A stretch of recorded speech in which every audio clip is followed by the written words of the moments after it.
post-election period, Nigeria decides 2015, and we are taking a slightly different view from a non-Nigerian point.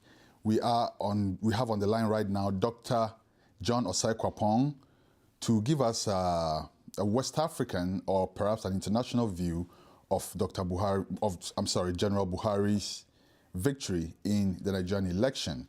Dr. John Osae-Kwapong is the Associate Vice President for Findlay University and a very respected guest of ours. You are welcome to Sarah TV, Dr. Osae-Kwapong.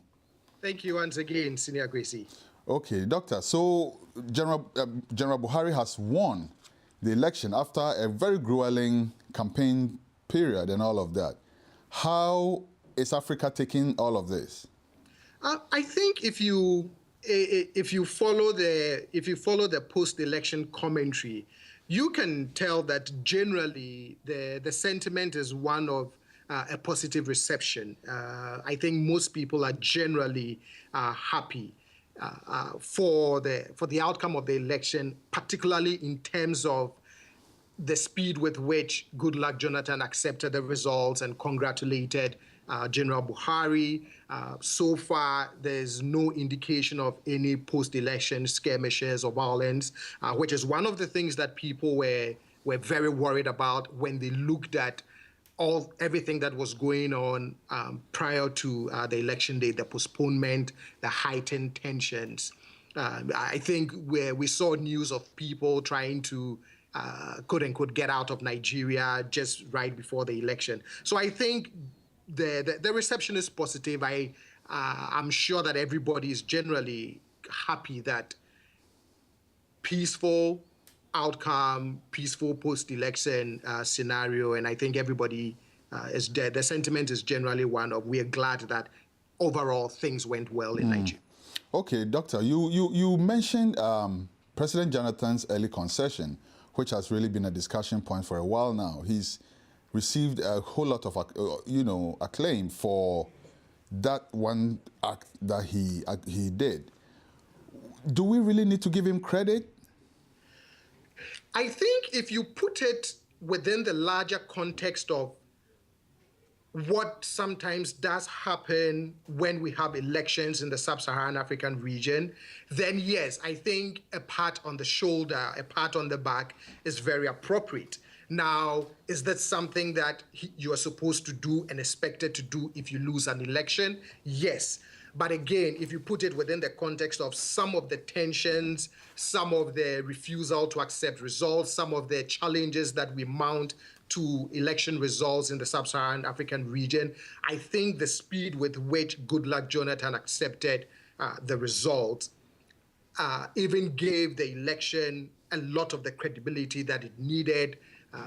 And I think for him, it was a very gracious act for which the commendation that he's been getting, I think it's very appropriate. Again, if you look at it within the context of what can happen in post-election in our sub-region, then I think he did something that is quite commendable, especially the speed with which he did it. Okay, so a lot of people are concerned about Nigeria as a country.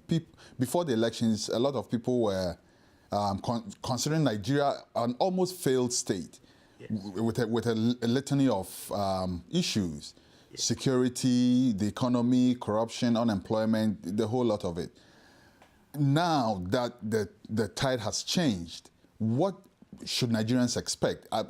Should Nigerians have really high expectations, or are we still in the cautious optimism mode? I think it is normal that Nigerians would have and should have very high expectations.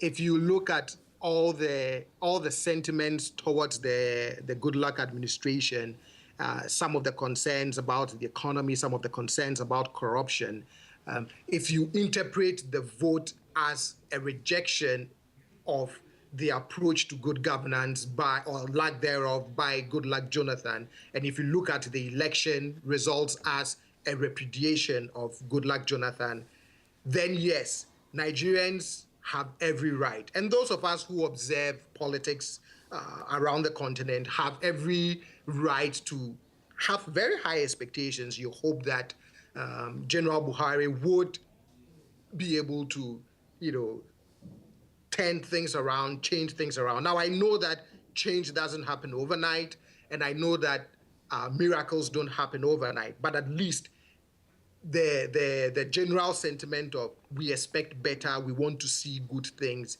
I think it's a very legitimate feeling and a legitimate expectation that Nigerians and all other observers and all other individuals who are interested in what happens in Nigeria as well as the continent should have. Now, whatever happens in Nigeria definitely has a certain impact on the rest of the continent. Yes. Let's talk of at least the sub-region where Nigeria is obviously very, very active and very prominent. Yes. What does a Buhari victory imply for the sub-region?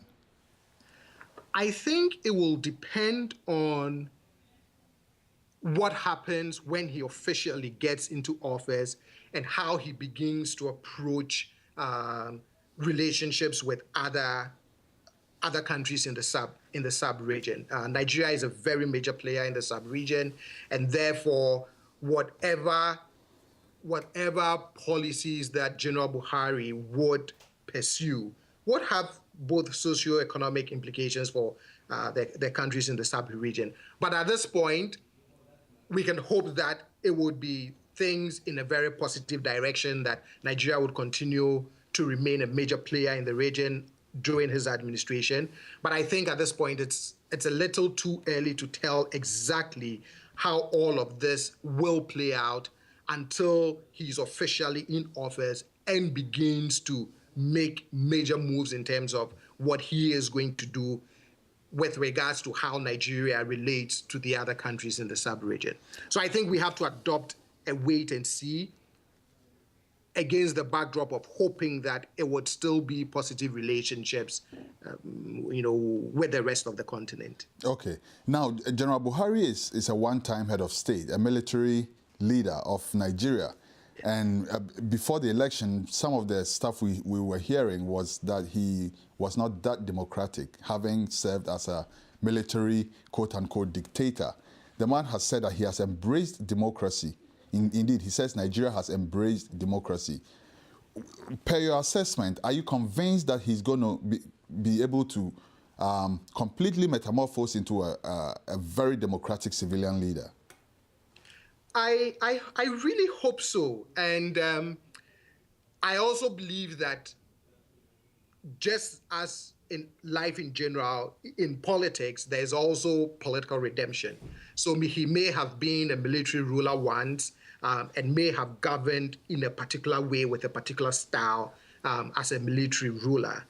Now, years later, as a civilian head of a democratic political system, you would also hope that he would be able to govern the way that democracy and the institutional arrangements in Nigeria dictates that he governs.